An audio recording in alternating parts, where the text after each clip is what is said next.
Hello बच्चों, आज हम लोग कक्षा 4 की पर्यावरण पाठ पुस्तक से पाठ 8 पौधों के विभिन्न भाग और उनके कार्यों के बारे में पढ़ेंगे और सीखेंगे।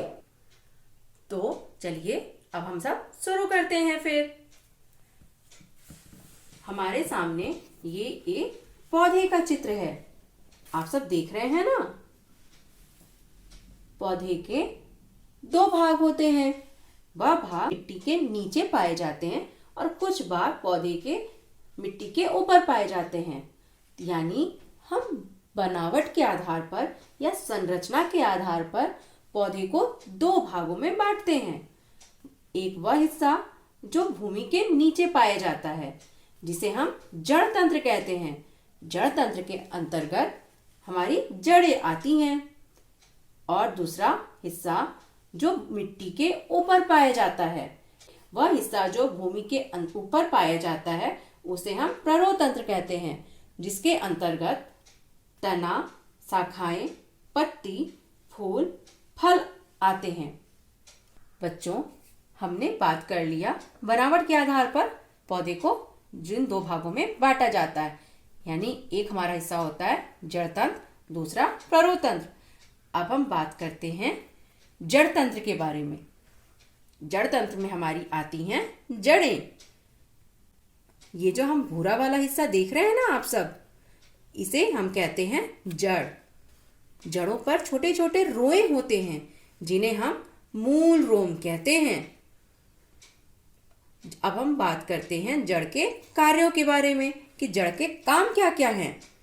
जड़ पौधे का सबसे महत्वपूर्ण हिस्सा होता है। जड़ को हम पौधे की नींव भी कहते हैं। जड़ का प्रमुख कार्य होता है पौधे को जमीन में स्थिर जमाए रखना। और जड़ का दूसरा कार्य होता है मिट्टी से पानी और पोषक तत्वों को अवशोषित करके तने तक पहुंचाना। और जड़ का तीसरा कार्य होता है मिट्टी को बांध करके रखना, ताकि जब बारिश आए या तेज हवा चले तो मिट्टी का कटाव ना होने पाए। कभी कभी हम देखते हैं ना कि जब हम पौधे को उखाड़ते हैं मिट्टी से, तो हमें ताकत लगानी पड़ती है। ऐसा क्यों होता है? क्योंकि जड़ हमारी मिट्टी को बांध करके रखती है, जिससे हमारी मिट्टी का कटाव नहीं हो पाता। इसी तरह से हमारी कुछ जड़ों के अंदर भोजन भी एकत्रित होता है, जो है ये, जैसे कि हम देख सकते हैं। ये है मूली, चुकंदर, गाजर। यह सब भी जड़ें हैं, लेकिन यह इनमें भोजन एकत्रित होने की वजह से यह फूल करके मोटी हो जाती हैं, जिनका हम प्रयोग करते हैं अपने खाने के रूप में। आप ये देख रहे हैं बच्चों, यह एक बरगद का पेड़ है। आप सबने देखा होगा ना, जब बरगद या पीपल के पेड़ बड़े हो जाते हैं और उनकी शाखाएं भारी हो जाती हैं, तब उनकी शाखाओं से कुछ जड़ें निकलती हैं जो ऊपर से आती हुई मिट्टी तक जाती हैं। इन्हें हम वायवीय जड़ें या सहारा देने वाली जड़ें कहते हैं, क्योंकि पीपल और बरगद के पेड़ भारी होते हैं और इनकी शाखाएं भारी हो जाती हैं, जिनको सहारा देने के लिए इनकी शाखाओं से जड़ें निकलती हैं, जो मिट्टी में जाकर इनको सहारा देती हैं, ताकि वह पेड़ मजबूती से खड़ा रह सके। इन्हें हम सहारा देने वाली जड़ें भी कहते हैं। आइए बच्चों, अब हम बात करते हैं हमारे प्ररोह तंत्र के बारे में। हमने जड़ तंत्र के बारे में तो सीख लिया, अब हम बात करते हैं प्ररोह तंत्र के बारे में। आप ये हरा वाला हिस्सा देख रहे हैं बच्चों, इसे हम कहते हैं तना। इसे हम क्या कहते हैं? तना कहते हैं।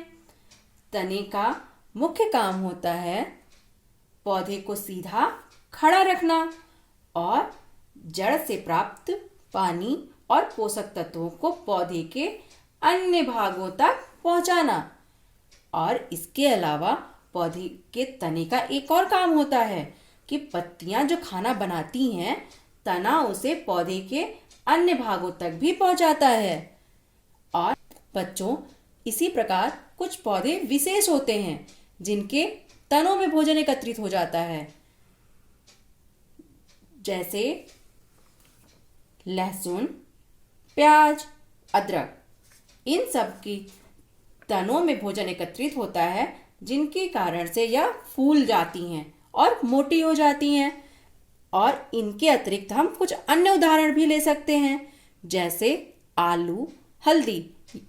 इन सभी को हम भूमिगत तने कहते हैं, क्योंकि इन पौधों के तने भूमि के नीचे पाए जाते हैं और इनका हम प्रयोग अपने भोजन के रूप में या खाने के लिए करते हैं। अब हम बात करते हैं पौधे के अगले भाग के बारे में। हमारे पौधे का अगला भाग है पत्तियां। बच्चों, क्या आपने कभी सोचा कि पत्तियों का रंग हरा क्यों होता है? पत्तियां हमेशा हरे रंग की होती हैं ना? क्या आपने कभी सोचा कि पत्तियां हरी क्यों होती हैं? तो आइए हम बात करते हैं कि पत्तियां हरी क्यों होती हैं।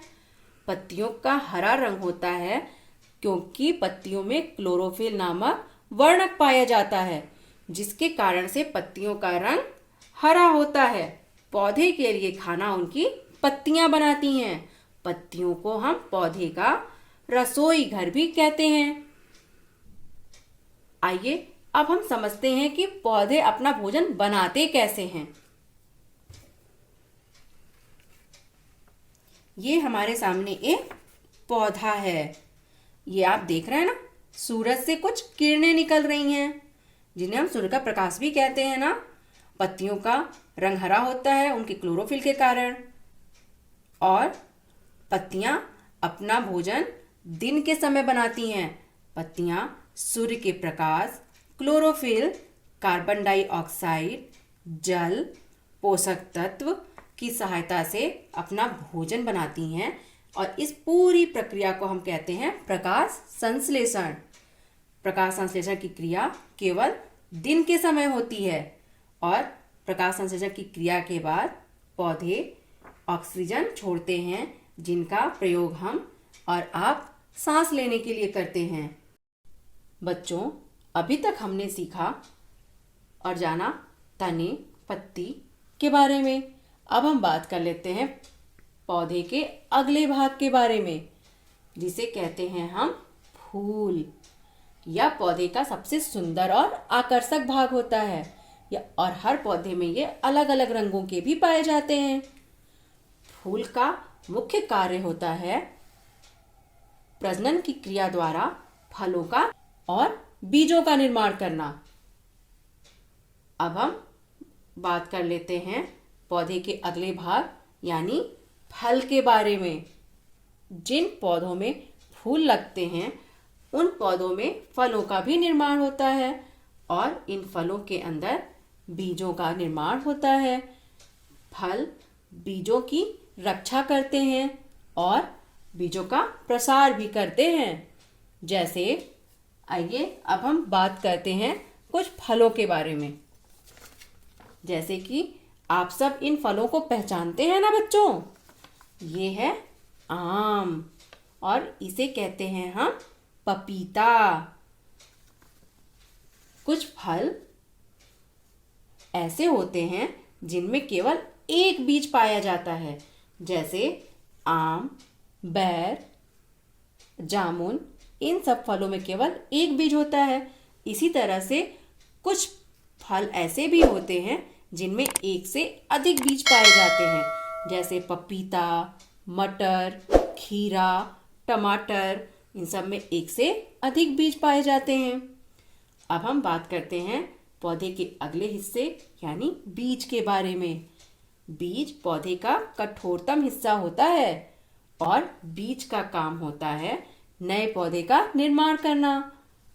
तो बच्चों, आज हमने सीखा पौधे के विभिन्न भागों और उनके कार्यों के बारे में।